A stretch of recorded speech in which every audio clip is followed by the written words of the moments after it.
Hey guys, Crystal here from Elite Hair Care USA. So today we are going to be doing a transformation on my client who has decided that she would like to go short.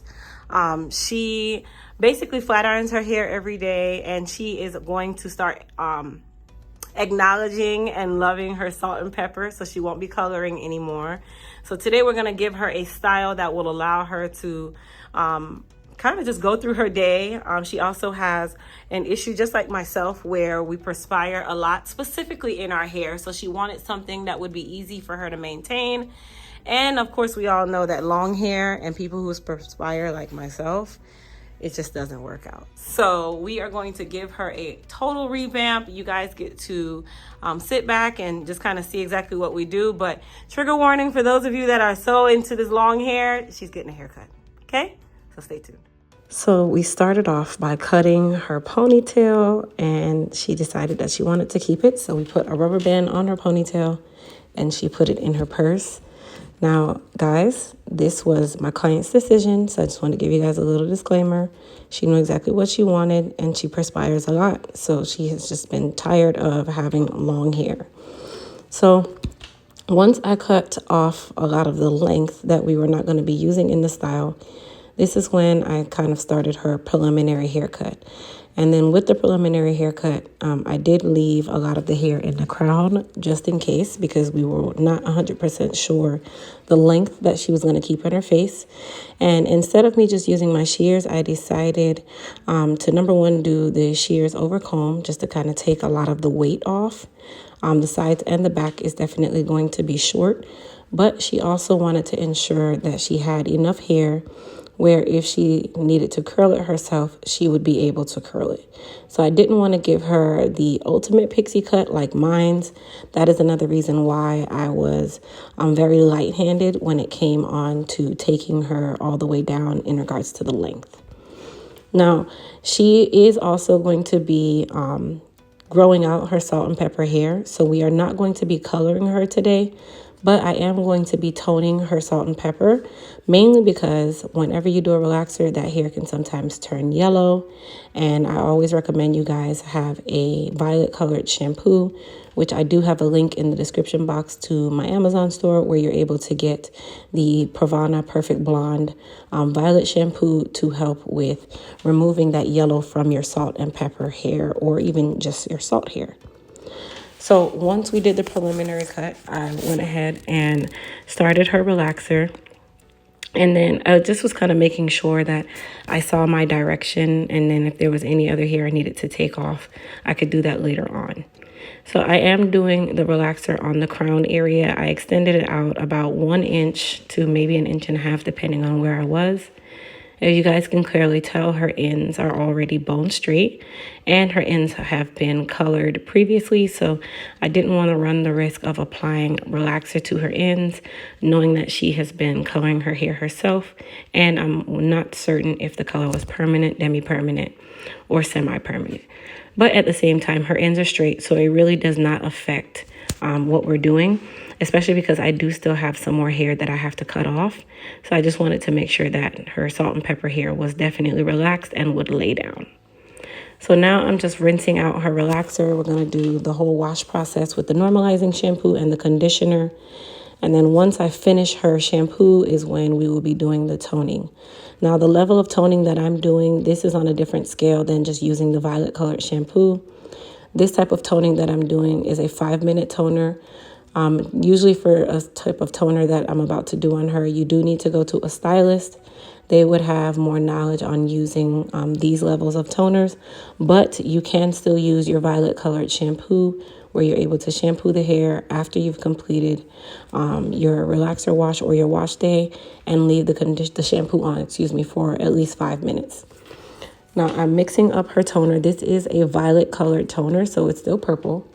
And then I also added a little bit of clear to dilute the level of violet that it would be, because this particular line, their violet is very purple. And because I know that she is salt and pepper and I'm really just trying to tone out any yellow from the relaxer, her hair didn't have a lot of yellow on it, and I didn't want to run the risk of making it very purple either. So that is why I diluted the violet with a clear toner from the company that I'm using for the Express toner. Now, I applied it to all of the gray hair, and then I did extend it out to the brown hair or the previously colored hair. And the only reason why I extended it out is because it's just going to add a little gloss to that hair and also kind of like blend my toner so I don't have a line of demarcation between toned salt and pepper hair and a darker color salt and pepper hair, which is the brown hair. Now this sits on for about 5 minutes, and then I rinse her and give her a very light either shampoo or conditioner depending on what I'm doing. And then we go into our style or cutting phase. And then, of course, if you are doing just a regular color at this part of the process, you guys, ensure that you are saturating the hair really, really well. This is also why I recommend using a bowl and brush. And I do also have a bowl and brush kit in my Amazon store down in the link in the description box. So a lot of the products that are not Elite Hair Care products, I do have placed in my Amazon store that you can conveniently get. And you'll be able to basically do some of the things that you guys see me do in the salon with professional tools, professional products, that kind of thing. Now, once the toner is placed on her hair, the toning starts the moment I put it on her hair. So usually within about 1 to 5 minutes, the color molecules begin to develop. And usually around minute 5 to even minute 7, we're already completely toned out. This is another reason why I don't recommend you guys using these professional line toners at home, because if you don't time them the right way, you will end up with very pigmented hair and you will not be happy. So for at-home use, just stick to the toning shampoos that you guys always hear me recommend. So now you guys can tell, you can see that lavender or that pale lavender color. Had I not diluted the toner with a little bit of clear, it would have been as purple as the cape that she has on. And that is not really needed for her because she did not have that much yellow pigment that I was trying to diminish. Okay. For those of you that don't understand the term of toning, that basically is canceling out any negative colors or negative tones that are left in the hair after a color process or whatever the case may be. Now, I am using a razor to cut her sides and her back. This is not the razor that I would recommend you use, but I forgot to buy razors for my professional razor, and this is what I had, so I made it work. This razor is like better for like weeds and stuff like that. It is still a razor, but my preference would have been my professional razor. It's a lot smoother. It gives a better or a more clean cut, but this one worked for today. But I'm definitely going to get my professional razors to go with my razor, so I don't have to use this again on my client's hair. Now, another thing when you're doing razor cuts, you have to really be careful because sometimes they say that, razor cuts can cause a lot of split ends. In her case, I am doing the cut wet, so it kind of eliminates or diminishes the chance of having split ends. And because of her hair texture, I wanted to soften her cut and not give her any hard lines. And you have to kind of just make your decision as to when this technique is worth it versus using your shears. If I use my shears, then I would have to do a lot of notching, a lot of blending. Whereas when I use the razor on her hair texture, it just kind of gave a more softer cut rather than those very hard cuts. Okay, so that's also another reason why I recommend going to a stylist when you guys are getting your haircuts as well. You just don't want to really play around with the haircuts. Just be mindful. And then for her front, we established how long she wanted her front to be. So that is why I left the front for last. And then I'm just going through and taking down the length now so that I can mold her, put her under the dryer, and then we'll be able to style her after. So she did want her bangs to kind of go over her eyebrows. So that is the reason why you saw us kind of talking in between the cut. And then I just started to take off some of that unnecessary length and also give her a little bit of blending and layering in the front to keep her look nice and soft. After we do this part of the process, this is when she will get molded and go under the dryer. So no matter your texture, you guys, molding the hair is very important when you have a short cut. It will actually lay a much better foundation than you just trying to mold it with water or not even mold it at all. You're going to work a lot harder trying to style your hair if you don't. And when I say molding, I'm meaning with wrap foam of your choice, preferably the Elite Silk wrap foam. And then, of course, once you mold yourself, you do need to go under the dryer and thoroughly dry. You never want to mold your hair with wrap foam and then blow dry it. It leaves the hair sticky, and it can also leave the hair very hard because it should be dried under a hooded dryer or what we call diffused air drying. Okay, blow dryers don't really do it unless the hair is about 90 to 95% dry, and then you use your blow dryer just to kind of get the ends or whatever the case may be. So once I finished the razor part, I just went through and used my shears to clean up any areas that were too heavy. And when I say too heavy, you can kind of tell by looking at the hair when you have too much weight in one area. Now, if you can't really tell, then you can wait until the hair is dry and you can see it a lot better. I could see it as I was just looking at her hair, and I could tell where the weight was. So that is the reason why I started to do it now versus after her hair was dry. But if, like I said, you can't see the weight, for my stylist friends, wait until the hair is dry, and then you will definitely see where there is too much weight. Also, when you're styling the hair, you can also tell when there's too much weight when you're styling. So now we're going to go ahead and start her mold. We're still going to mold her the traditional way. I don't like to leave lines in the hair whenever I do a mold. I'd rather not have the line unless the style specifically has lines in it and the client requests that. But in her case, she didn't, based on the style that she wanted. So I'm just using my Elite Silk wrap foam and laying the hair down. If you did a haircut or the haircut the right way, the hair is going to lay nice and smooth. It's almost going to melt together. If you have too much weight in certain places, it will also show during the wrap phase. And then you'll know to just correct that area once the hair is dry. Don't worry about correcting it now. Just wait until the hair is dry. And at that time, when you're doing all of your detailing and your finishing touches, you can clean up the cut as you see fit. Now for the front area, I am keeping it nice and soft at the hairline, and I'm not trying to make like a hard line. And when I say a hard line, I kind of made it more like a soft wave with the comb, just to keep the hairline nice and soft, which as females, you want your hairline to be soft. We don't really want hard hairlines unless that is your style or that is the style you chose with your stylist. Now, she went under the dryer for about 45 minutes, and we did use wrap strips to keep her hair down on the sides and the back. And then for the top, I didn't have to really do much. So now that her hair is dry, I'm just combing through her hair to see if I see any added weight or additional weight that I need to clean up. And this is also giving me a chance to evaluate if I cut enough or if I needed to cut any more.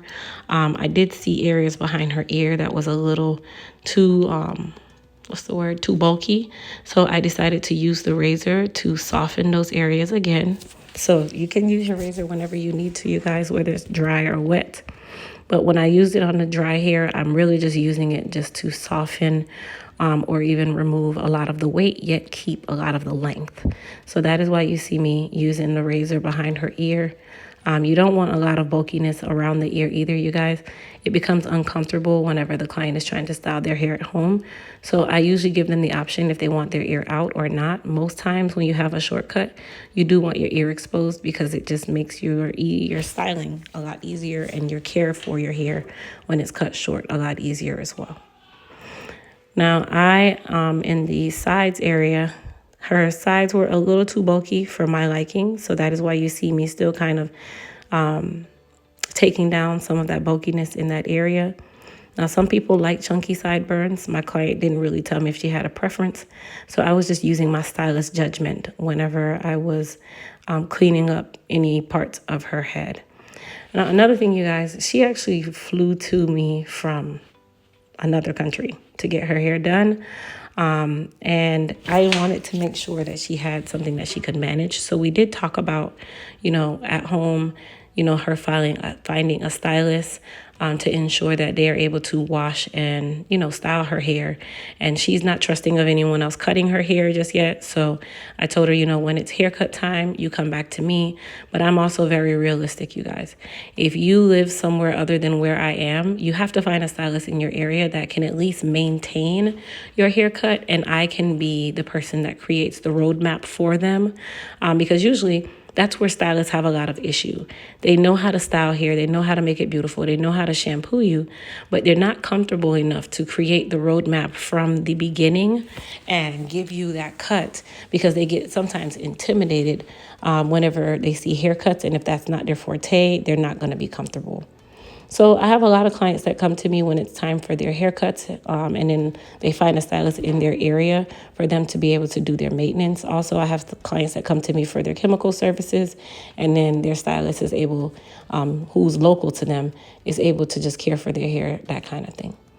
So some of my clients, they drive 3 hours, some drive 2 hours, some fly 8 hours, some fly 10 hours, some fly even more than that. So my goal, of course, I would love to keep all of my clients coming back and tell them, yeah, I need to see you every 2 weeks. But let's be realistic. Can you get to me every 2 weeks if you live in another city or another state? Life happens, and it's not always going to be feasible for you to do so. So that is why I'm a very honest stylist. And I tell people, as much as I know you don't want to trust anyone, and I appreciate that they trust me, you still have to find someone in your area that is going to be convenient for you, because if it's inconvenient, you are not going to follow through, and you're going to end up right back where you were. So I know you guys see me cutting a lot more hair. I'm removing a lot of the weight. This is what you call detailing, you guys. So this is where I'm correcting anything or, making any changes that need to be made. In her case, she does have a good amount of density, you guys. So I wanted to also make sure that I didn't add additional weight to her face. That's number one. And also, we didn't want additional weight to her head. And when you guys saw her earlier touching the back of her head, she was asking if I was able to remove some of the bulkiness back there, because she didn't want to have too much hair where it would require her to do a lot of work in the back of her head. All right, so once our haircut was done, I sprayed her down with a little bit of Goddess polish, and then this is when the curling starts. So I am actually using the H2 Pro collection. This is the flat irons that you guys see available on my website. For this particular portion of the curl, I'm using the 7/10 of an inch, which is not available on the site right now, but you are able to use either the 3/10 of an inch, which is the pencil iron, or the 1-inch ceramic. So this is a ceramic iron that I'm using to curl her hair. I don't recommend doing too much titanium irons. As much as you guys see me use them, it's not really safe for you to use it repeatedly at home if you're trying to really take care of your hair. Titanium is good for people who have to silk their hair out. And it's also good for people who have more coarser textured hair, whereas she has a medium to fine textured hair.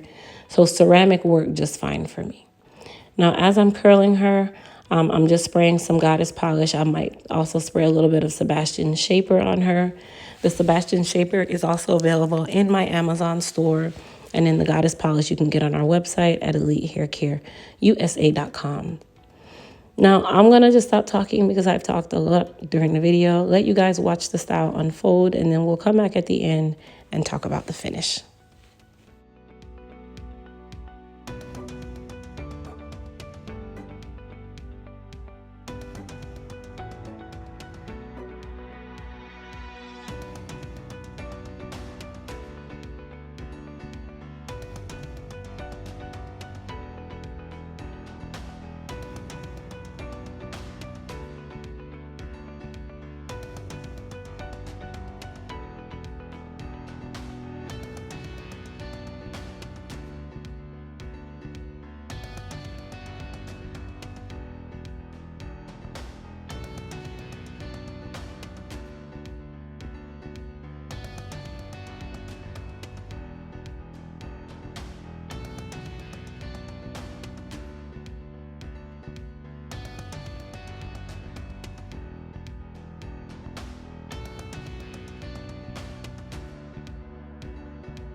All right, so we have finished the bulk of curling. We're just going to use our wide tooth comb and just kind of move the hair around, distribute hair wherever we need to, soften the hair wherever we need to. And basically, this is just the styling process. So I did limit how much goddess polish I was spraying on her hair at a time. I really just was using it to tame the flyaways and kind of melt the hair together. But this is something that she can easily maintain at home. She can just tie her hair around the sides and the back. And then even if her curls begin to drop, with her texture of hair and the fact that her cuticle lays down nice and flat, she literally can go without curls if need be, and then just kind of bump the front and she is all done. Okay, but the finished style is here, you guys. I hope you guys enjoyed this video. Please don't forget to thumbs up this video. Also, if you're new to my channel, hit that subscribe button and turn on your notification bell. And if you are new to my channel, use code YouTube20 on our website, elitehaircareusa.com, and that will give you 20% off any of our current products, excluding bundle kits and tools. Like I said, I hope you guys enjoyed, and everybody have an amazing rest of your day. Don't forget to comment and tell us what you think. Bye.